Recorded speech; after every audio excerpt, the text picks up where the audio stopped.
Vitamin क्या होता है? जिनकी सभी जीवों को अल्प मात्रा में आवश्यकता होती है।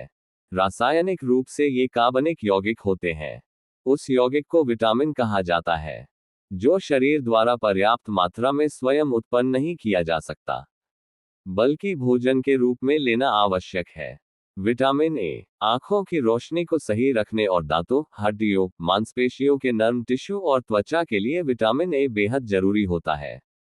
विटामिन बी6 शरीर में लाल रक्त कणिकाओं रेड ब्लड सेल्स के उत्पादन और ब्रेन के फंक्शंस को सही तरह से मेंटेन करने में विटामिन बी6 की महत्वपूर्ण भूमिका होती है।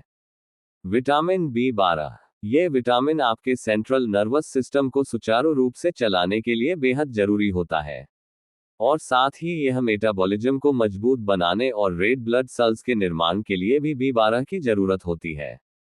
विटामिन सी शरीर के घाव भरने, दांतों को मजबूत रखने और त्वचा के लिए विटामिन सी बेहद महत्वपूर्ण होता है।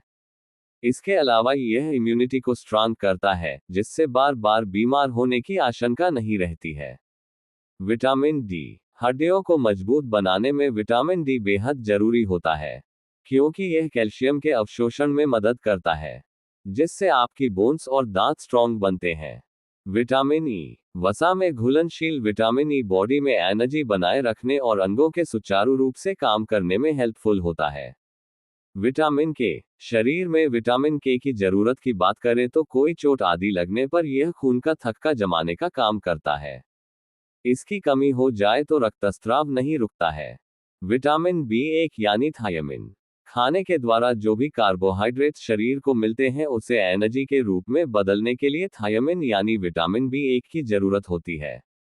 विटामिन बी2 यानी राइबोफ्लेविन बॉडी में रेड ब्लड सेल्स के प्रोडक्शन के लिए विटामिन ही 2 बेहद जरूरी होता है।